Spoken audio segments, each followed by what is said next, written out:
Hello friends, வணக்கம் and welcome to my favourite recipes Tamil. இன்னைக்கு ஒரு டேஸ்டியான ஸ்வீட் ரெசிபி பார்க்கலாம். கேரட் வச்சு கேரட் அல்வா எப்படி செய்யுதுன்னு பார்க்கலாம். ரொம்ப ஹெல்த்தியான இந்த காயை வச்சு நம்ம அல்வா செய்ய போகிறோம். ரொம்ப டேஸ்டாக இருக்கும், சாப்பிட்றதுக்கும் குழந்தைங்களாவும் விரும்பி சாப்பிடுவாங்க. ஸோ வாங்க கேரட் அல்வா எப்படி செய்யுதுன்னு பார்க்கலாம். ஸோ கேரட் அல்வா செய்யறதுக்கு கேரட் தேவை. நல்லா ஃப்ரெஷ்ஷான கேரட்டாக எடுத்துக்கோங்க. ஒரு 1/2 கிலோ கேரட் எடுத்துக்கோங்க.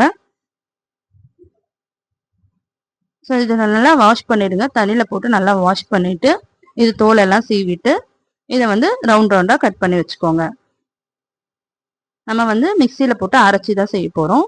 ஸோ நம்ம துருவியும் செய்யலாம். பட் இந்த மாதிரி அரைச்சி செய்யும் போது நம்ம சீக்கிரமாக செஞ்சு முடிச்சிடலாம். ஒரு 10-15 நிமிஷத்துலேயே இந்த ஸ்வீட் செஞ்சிடலாம். ஸோ இதுக்கு தேவையான முந்திரி, திராட்சை, ஏலக்காய்லாம் எடுத்து வச்சுக்கோங்க. ஸோ மிக்சி ஜாரில் நம்ம அரிஞ்சு வச்சிருக்க கேரட்டை சேர்த்துக்கலாம். சேர்த்துட்டு கொஞ்சமா தண்ணி விட்டு இந்த மாதிரி அரைச்சி எடுத்துட்டு வந்துக்கோங்க. ரொம்ப மையா அரைக்கணும்னு தேவையில்லை, இந்த மாதிரி இருந்தா போதுமானது.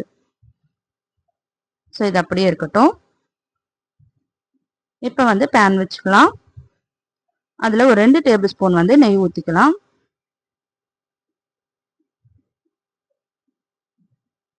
ஸோ நெய் ஊத்திட்டு நெய் நல்லா உருகட்டும். இந்த ஸ்வீட் செய்யறதுக்கு நமக்கு அதிகமான நெய்யும் தேவைப்படாது. ஒரு 4 டேபிள் ஸ்பூன் நெய் இருந்தாலே போதும். ஃபர்ஸ்ட் 2 டேபிள் ஸ்பூன் நெய் ஊற்றி நெய் நல்லா உருகின அப்புறமா முந்திரி திராட்சை போட்டு வறுத்து எடுத்துக்கோங்க. நல்லா நெய் நல்லா உருகின அப்புறமா ஒரு நிமிஷம் இதை நல்லா வறுத்து எடுத்துக்கோங்க. நல்லா கிறிஸ்பி ஆகட்டும். ஸோ போட்டுட்டு லோ ஃப்ளேமில் வச்சுக்கோங்க. ஸோ அவ்வளோதான், வறுபட்டுருச்சு. இதை தனியாக எடுத்து வச்சிடலாம். ஸோ அதே பேனில் நம்ம கேரட்டை சேர்த்துக்கலாம். ஸோ அதே நெய் கொஞ்சம் அதுலேயே இருக்குது. ஸோ அதுலேயே போட்டு வதக்கிக்கலாம். ஸோ நம்ம அரைச்சி வச்சிருக்க கேரட்டை சேர்த்துடலாம். ஸோ கேரட்டில் தண்ணிலாம் நிறைய கொஞ்சம் இருக்கும். ஸோ அது நல்லா அப்சர்வ் ஆகட்டும். ஸோ ஹை ஃப்ளேமில் வச்சுட்டு ஒரு நிமிஷம் இது நல்லா வதக்கி விடலாம். வதக்கி விட்டோம்னா அந்த தண்ணிலாம் நல்லா அப்சர்வ் ஆகிடும்.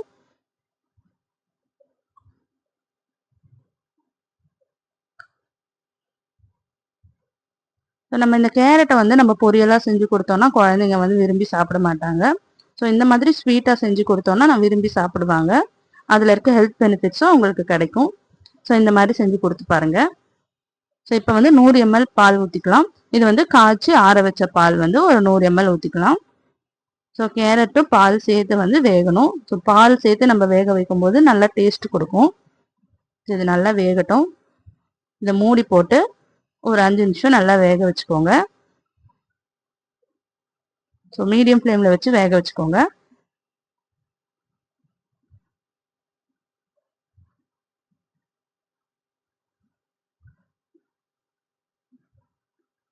இப்போ இது நல்லா வெந்த அப்புறமா நம்ம சர்க்கரை சேர்த்துக்கலாம். நான் இன்னைக்கு 1/2 கிலோ கேரட் எடுத்திருக்கேன். அதுக்கு 400 கிராம் வெள்ளை சர்க்கரை எடுத்திருக்கேன்.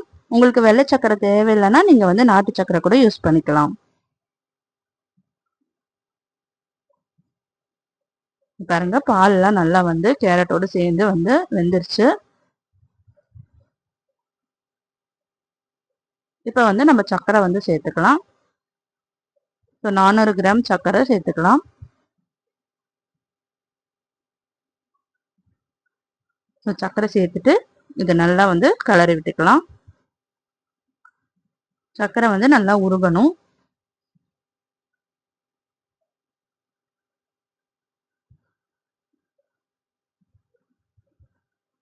ஒரு நிமிஷம் நல்லா ஹை ஃப்ளேமில் வச்சோன்னா நல்லா சர்க்கரை எல்லாம் நல்லா உருக ஆரம்பிச்சிடும். பாருங்க, நல்லா உருகிடுச்சு. ஒன்று சேர வந்துருச்சு. இப்போ நம்ம நெய் ஊற்றிக்கலாம். 2 டேபிள் ஸ்பூன் நெய் ஊற்றிக்கலாம்.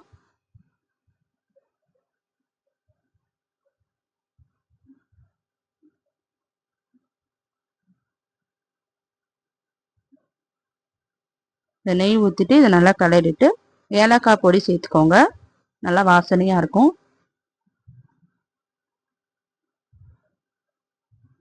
ஸோ நெய் ஊற்றி கிளறிட்டு நம்ம ஏலக்காய் சேர்த்துக்கலாம்.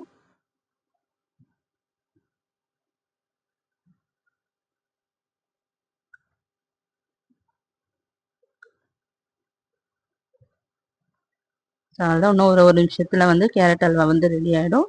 ஸோ நம்ம வந்து ஸ்டவ் ஆஃப் பண்ணிவிட்டு ஏலக்காய் தூள் சேர்த்துக்கலாம். சேர்த்துட்டு அப்புறம் நம்ம வறுத்து வச்சுருக்க முந்திரி திராட்சை சேர்த்துக்கலாம்.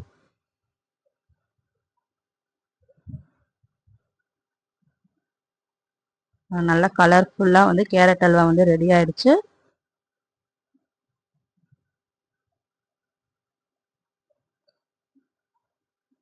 ஸோ அவ்வளோதாங்க, நல்லா டேஸ்டான கேரட் அல்வா வந்து ஒரு 10-15 நிமிஷத்துலேயே நம்ம ரெடி பண்ணிட்டோம். நல்லா டேஸ்டான நல்லா ஹெல்தியான அல்வா இது.